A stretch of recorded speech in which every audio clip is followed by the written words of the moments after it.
नमस्कार, वंदे मातरम प्यारे साथियों। मैं विक्रम वर्मा आपका तहे दिल से स्वागत करता हूं आपके अपने YouTube channel online study with Vikram पर। तो प्यारे साथियों, आप सभी स्वस्थ होंगे, मस्त होंगे और अपनी अपनी तैयारी में व्यस्त होंगे। तो प्यारे साथियों, हम कर रहे थे साइंस, जो पशु परिचर भर्ती में पूछी जाएगी, जो एलडीसी एग्जाम में पूछी जाएगी, रीट के एग्जाम में पूछी जाएगी, पटवार के एग्जाम में पूछी जाएगी और प्यारे साथियों आरएएस के भी एग्जाम में पूछी जाएगी। और साइंस हम कर रहे हैं ट्रिक के माध्यम से, हस्तलिखित नोट्सों के माध्यम से और व्याख्या सहित कर रहे हैं। इससे पहले हमारी 3 क्लासें हो चुकी है। अगर आपने वो नहीं देखी तो जाकर देख लीजिएगा। आज हम स्टार्ट करने जा रहे हैं विषाणु जनित रोग। क्या है विषाणु जनित रोग? जो भी हमने कुछ पढ़ लिया था, एड्स के बारे में पढ़ लिया था, पोलियो के बारे में पढ़ लिया था, हेपेटाइटिस के बारे में पढ़ लिया था, रेबीज के बारे में पढ़ लिया था और खसरा के बारे में पढ़ लिया था। ये 5 रोग हमने कल पढ़ लिए थे। आज की वीडियो स्टार्ट करते हैं। तो आंखों में अरमान लिया, मंजिल को अपना मान लिया, अब मुश्किल क्या आसान क्या, ठान लिया सो ठान लिया। तो देखिए आज हम स्टार्ट करते हैं। देखिए किस प्रकार व्याख्या सहित आपके नोट्स हैं, इसी प्रकार मैंने बताए आपको, ट्रिक के माध्यम से भी बताए हैं। पोलियो का, जैसे पोलियो की क्या हुई थी, एंट्री हुई थी। क्या हुई थी? एंट्री हुई थी। हेपेटाइटिस रोग के बारे में पढ़ा, उपचार देखे थे, प्रभावित अंग देखे थे सभी। रेबीज से क्या होता है? कुत्ते के काटने से होता है। रेबीज किससे होता है? कुत्ते के काटने से होता है। और कुत्ता कैसा था? बडोथो कुत्तो यानी रेब्डो वायरस रोग कारक हो गया। हमने देखा था रेबीज के टीके का आविष्कार किया, खोज किसने की थी? तो लुईस पास्चर ने की थी। और खसरा किसको था? मोरेबेली को था। तो रोग कारक क्या था? मोरबेली वायरस। मोरबेली वायरस। इसी प्रकार हमने जीवाणु जनित रोगों की भी ट्रिक देखी थी। जीवाणु जनित रोगों की ट्रिक देखी थी, जैसे हेजा का हेज, बीबी का बिब्रियो कोलेरा, टाइफाइड का टाइसाले की छोटी, साल्मोनेला टाइफी। ये रोग कारक थे जो ट्रिक के माध्यम से देखे थे। छोटी से छोटी आंत प्रभावित होती थी, छोटी आंतें प्रभावित होती थी। टिटनस प्यारे साथियों, बाहर मत निकलियो अकेलो गली में, यानी गली यानी स्ट्रीट में। तो क्लोस्ट्रीडियम टिटनी रोग कारक था, क्लोस्ट्रीडियम रोग कारक था। और इसी प्रकार सभी देखे थे हमने ट्रिक के माध्यम से। चलिए आज की वीडियो हम स्टार्ट करते हैं। देखिए स्वाइन फ्लू, कौन सा रोग आ गया? स्वाइन फ्लू रोग आ गया। और इसका रोग कारक क्या है? इसका रोग कारक है H1N1 वायरस। अब जो 3 रोग है ना, उनकी ट्रिक नहीं है, ये आपको याद ही करने होंगे। बाकी सभी की हमने ट्रिकें देखी है, व्याख्या भी देखी है, उपचार भी देखा है, टीका कौन सा लगाया जाता है ये भी देखा है। तो देखिए स्वाइन फ्लू, इसका रोग कारक H1N1 वायरस। हवा व रोगी के द्वारा इसका संक्रमण होता है। लक्षण आपसे नहीं पूछे जा सकते, लेकिन फेफड़े में जो संक्रमण होता है ये पूछे जा सकते हैं। स्वाइन फ्लू से कौन सा अंग प्रभावित होता है? तो फेफड़ा। कौन सा अंग प्रभावित होता है? फेफड़ा प्रभावित होता है। उपचार देखिए, उपचार आपसे पूछ सकते हैं कि स्वाइन फ्लू में कौन सा उपचार किया जाता है? तो टेमी फ्लू। कौन सा उपचार किया जाता है? टेमी फ्लू उपचार किया जाता है। और इसी प्रकार है बर्ड फ्लू। स्वाइन फ्लू की तरह कौन सा है? बर्ड फ्लू, जिसका रोग कारक क्या है? H5N1। H5 क्या है? रोग कारक है H5N1 वायरस है। और प्यारे साथियों स्वाइन फ्लू का क्या था? H1N1। ये अंतर है, यहाँ पर 1 है, यहाँ पर 5 है। ये है रोग कारक में अंतर स्वाइन फ्लू और बर्ड फ्लू में। इसका संक्रमण किसके द्वारा होता है? मुर्गी के मांस से। मुर्गी के मांस से। लक्षण देखिए, बुखार, खांसी के साथ फेफड़े संक्रमित। और उपचार वही टेमी फ्लू। उपचार क्या है? टेमी फ्लू। अब बात करेंगे मोस्ट इंपॉर्टेंट रोग है डेंगू रोग, जो सर्वाधिक फैलता है प्यारे साथियों, अरबों की संख्या में फैलता है। कितनी संख्या में फैलता है? अरबों की संख्या में फैलता है। तो डेंगू रोग प्यारे साथियों, रोग कारक क्या हो गया? अरबो वायरस। क्या हो गया? रोग कारक है अरबो वायरस। रोग कारक क्या हो जाएगा? अरबो वायरस रोग कारक हो जाएगा। क्या हो जाएगा? अरबो वायरस। डेंगू का रोग कारक अरबो वायरस। और ये रोग वाहक है ना, मोस्ट इंपॉर्टेंट रोग वाहक देखिए, एंडीज एजिप्टाई मच्छर। एंडीज एजिप्टाई मच्छर है रोग वाहक। कौन सा मच्छर है? एंडीज एजिप्टाई मच्छर। ये बार बार आपको याद करवा रहा हूं मैं, क्योंकि आपको इन्हीं में से क्वेश्चन पूछे जाएंगे। लक्षण देखिए, संपूर्ण शरीर इससे प्रभावित होता है। शरीर में बुखार, तेज दर्द, और इस कारण इसे हड्डी तोड़ बुखार भी कहते हैं। डेंगू में हड्डी तोड़ बुखार आती है प्यारे साथियों, और इसमें प्लेटलेट की संख्या भी घटने लगती है। और शुरुआती लक्षण क्या होता है? जबड़ों और मसूड़ों से खून आता है, और आंतरिक अंगों में रक्तस्राव भी होने लगता है। आंतरिक अंगों में रक्तस्राव भी होने लगता है। और उपचार देख लीजिए, उपचार क्या है? लक्षण के आधार पर। यदि आपका दर्द हो रहा है तो दर्द वाली गोली, बुखार आ गया तो बुखार वाली गोली। ये है डेंगू का उपचार। और जांच देखिए, rapid card test, rapid card test, और एक है टोर्नीवेक्ट। स्टार लगा लीजिए टोर्नीवेक्ट को। जांच किसके द्वारा की जाती है? रैपिड कार्ड टेस्ट के द्वारा या टोर्नीवेक्ट के द्वारा इसकी जांच की जाती है। किसकी? डेंगू की। रोग कारक कौन सा? जो अरबों में फैलता है, तो अरबो वायरस क्या हो जाएगा? रोग कारक हो जाएगा। क्या हो जाएगा? रोग कारक हो जाएगा। चलिए नेक्स्ट रोग की बात करते हैं, चिकनगुनिया। कौन सा? चिकनगुनिया। क्या है? गुनिया है। गुनिया किस प्रकार है? टोगा सा है, टोगियोस है। गुनियो किस है? टोगियोस है। तो रोग कारक एल्फा टोगा वायरस है। रोग कारक क्या हो जाएगा? एल्फा टोगा वायरस हो जाएगा रोग कारक है। और रोग वाहक एंडीज एजिप्टाई मच्छर हो जाएगा। एंडीज एजिप्टाई मच्छर हो जाएगा। और बुखार के साथ जोड़ों में दर्द। उपचार, लक्षणात्मक उपचार। अब आता है छोटी माता, बड़ी माता, चेचक बड़ी और चेचक छोटी। इसे हम ट्रिक के माध्यम से किस प्रकार देखेंगे? देखिए, चेचक बड़ी, चेचक बड़ी जिसे इंग्लिश में कहते हैं स्मॉल पॉक्स। इंग्लिश में क्या कहते हैं? स्मॉल पॉक्स कहते हैं। चेचक बड़ी क्या है? चेचक बड़ी। और इसका रोग कारक क्या है? वेरिओला वायरस। क्या है? वेरिओला वायरस। तो चेचक बड़ी यानी वेरी बड़ी, ओ वेरी बड़ी, ओ वेरी मतलब बहुत बड़ी है। इस प्रकार लिखला कि ओ बहुत बड़ी है, वेरी वेरी बड़ी, तो वेरिओला वायरस। और छोटी है तो सेला आ जाएगा, वेरी सोला वायरस है। वेरी सोला वायरस छोटी माता या चिकन पॉक्स में, और चेचक बड़ी में वेरिओला वायरस आ जाएगा। वेरिओला वायरस आ जाएगा। संक्रमण हवा के द्वारा, यहाँ भी हवा के द्वारा। यहाँ पर लाल दाने, यहाँ पर लाल दाने, और उनके दाग है ना चेहरे से कभी समाप्त नहीं होते। किसके? चेचक बड़ी के, क्योंकि ये बहुत बड़ी है प्यारे साथियों, वेरी वेरी बड़ी है। ओ बहुत बड़ी है।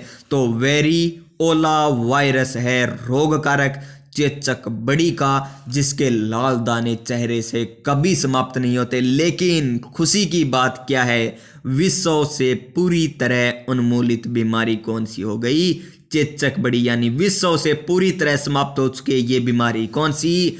चेचक बड़ी। यानी आपको घबराने की बिल्कुल भी जरूरत नहीं है। आपको घबराने की बिल्कुल भी जरूरत नहीं है। और चेचक के टीके का आविष्कार किसने किया था? एडवर्ड जेनर ने।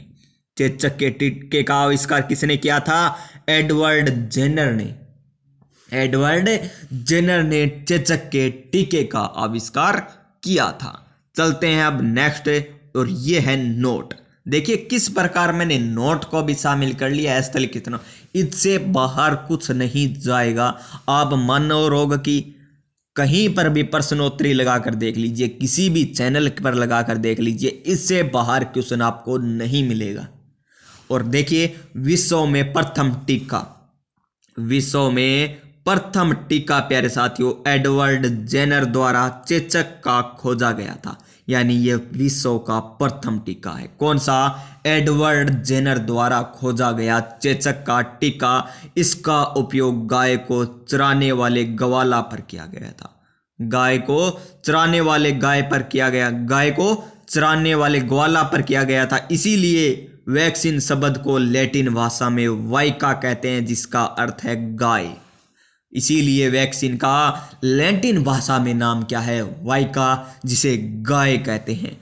अब आ गया जो हर दिन हर वक्त होता ही रहता है लगभग, सामान्य जुखाम। और इसका रोग कारक क्या है? Rhino virus. जुखाम तो होता रहता है, इसमें रोने की क्या बात है? जुखाम तो होता रहता है, इसमें रोने की क्या बात है? यानी सामान्य जुखाम का रोग कारक rhino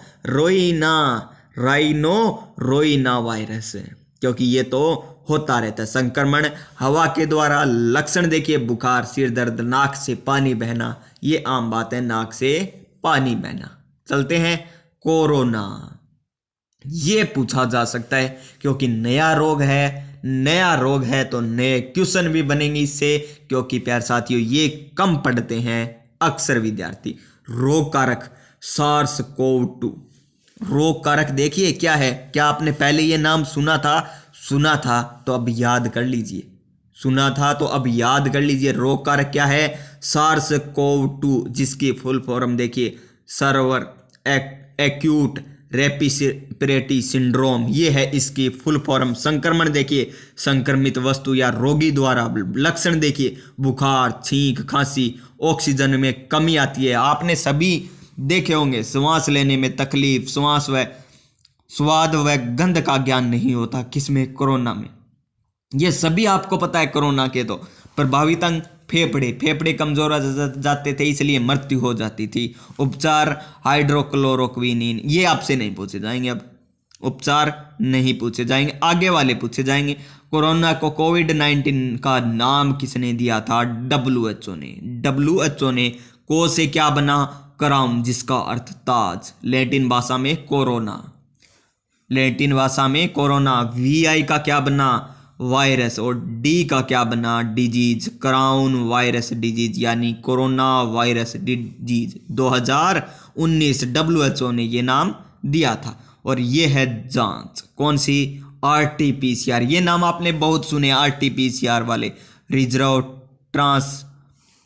ट्रांसक्रिप्शंस polymerase chain reaction rapid antigen यानी एंटीबॉडी टेस्ट होता है इसमें। और ये है उत्पत्ति, सभी को बताया, चीन के वुहान शहर से हुई थी और भारत में सबसे पहले केरल में आया था। और ये पूछे जाएंगे आपसे कोवैक्सीन कहाँ की है? भारत की है। और बायोटेक हैदराबाद द्वारा बनाई गई, भारत बायोटेक हैदराबाद द्वारा बनाई गई कोवैक्सीन स्वदेशी तकनीक पर आधारित। स्टोरेज तापमान आपसे नहीं पूछा जाएगा, 2 डिग्री से 8 डिग्री सेल्सियस है। कोविशील्ड ये कहाँ की है? सीरम इंस्टीट्यूट पुणे द्वारा। और निर्माण ब्रिटेन की कंपनी स्ट्रोनेका कंपनी। ब्रिटेन की कंपनी कौन सी है? स्ट्रोनोका कंपनी प्यारे साथियों, इसके द्वारा इसका निर्माण किया गया कोविशील्ड का। स्पुतनिक रूस के द्वारा, कंपनी कौन सी थी? गेमेलिया। और जाइकोविड यह डीएनए पर आधारित है। इसे गुजरात की कंपनी जाइडस कैडिला ने बनाया था। किसको? जाइकोविड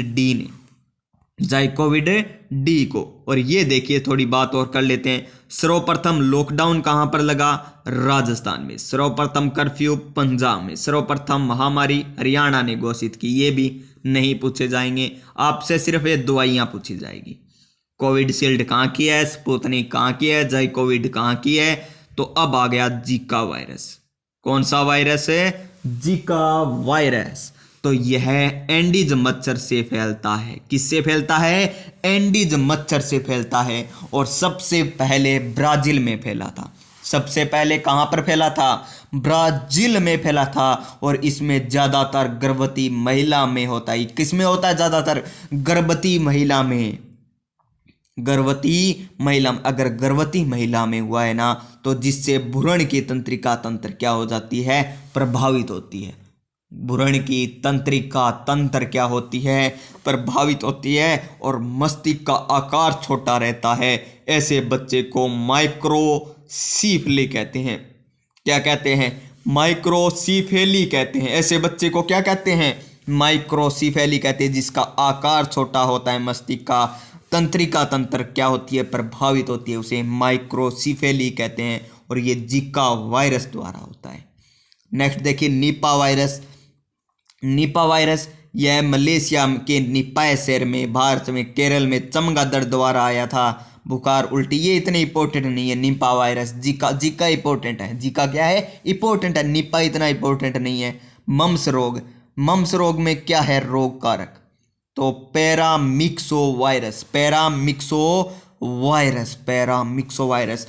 और इसे स्टार लगा लीजिए। कौन सी ग्रंथि में सूजन आ जाती है, तो पैरोटिड लार ग्रंथि में सूजन आ जाती है। किस में सूजन आ जाती है, पैरोटिड लार ग्रंथि में सूजन आ जाती है। किससे, प्यारे साथियों, मम्स रोग से, मम्स रोग से पैरोटिड लार ग्रंथि में। और टीका कौन सा था, आर का। इसकी फुल फॉर्म मैंने पहले बताई थी ना, जिस प्रकार डीपीटी, डिप्थीरिया, पर्टुसिस, टिटनस, इसी प्रकार आर की फुल फॉर्म मैंने आपको बता रखी है। आगे देखिए हर्पिज वायरस। हर्पिज वायरस रोग कारक एचएसवी। रोग कारक क्या है, एचएसवी, यानी herpes simplex virus. Herpes simplex virus, ये इसकी फुल फॉर्म है। इसे नहीं पूछेंगे। इबोला कांगो की सहायक नदी के आसपास फैलता है, ये भी इतना इंपॉर्टेंट नहीं है। लेकिन ये इंपॉर्टेंट है कि ये विषाणु जनित रोग है। क्या है, विषाणु जनित रोग है। और विषाणु जनित रोगों की ट्रिक क्या थी कि निकाह में हर बीज फल चेक कर लियो, जीजू बोला। कौन बोला, जीजू बोला। निकाह में हर बीज चेक कर लियो, जीजू बोला। ये क्या थी, ट्रिक थी प्यारे साथियों, विषाणु जनित ट्रिकों, विषाणु जनित रोगों की। और जीवाणु जनित रोगों की क्या ट्रिक थी, गोसी पंडित का टिक्का न्यू है। गोसी पंडित का टिक्का न्यू है प्यारे साथियों, यानी न्यू से क्या बना था, न्यूमोनिया। और प्यारे साथियों, नया डिप्लोमा आपको बिल्कुल भी नहीं करना है, क्योंकि नया डिप्लोमा करोगे तो कुकोगे। तो न्यूमोनिया का रोग कारक क्या था, डिप्लोकोकस। क्या था, डिप्लोकोकस न्यूमेनी, न्यूमोनिया का रोग कारक था। और डिप्थीरिया का क्या था, रिया कोरोना, तो कार्नोबैक्टीरियम डिप्थीरी। इस प्रकार हमने सभी ट्रिक के माध्यम से कर लिए जीवाणु जनित रोग और विषाणु जनित रोग। अब बचते हैं प्रोटोजोआ जनित रोग, कवक जनित रोग है, और प्यारे साथियों आनुवांशिक रोग, जो हम कल की वीडियो में समाप्त कर देंगे। यानी कल मानव रोग टॉपिक कंप्लीट हो जाएगा। तो आपको ये क्लास किस प्रकार लगी, अच्छी लगे तो लाइक कर दीजिए, चैनल को सब्सक्राइब कर लीजिएगा। मिलेंगे हम नेक्स्ट वीडियो में, तब तक के लिए जय हिंद, जय भारत।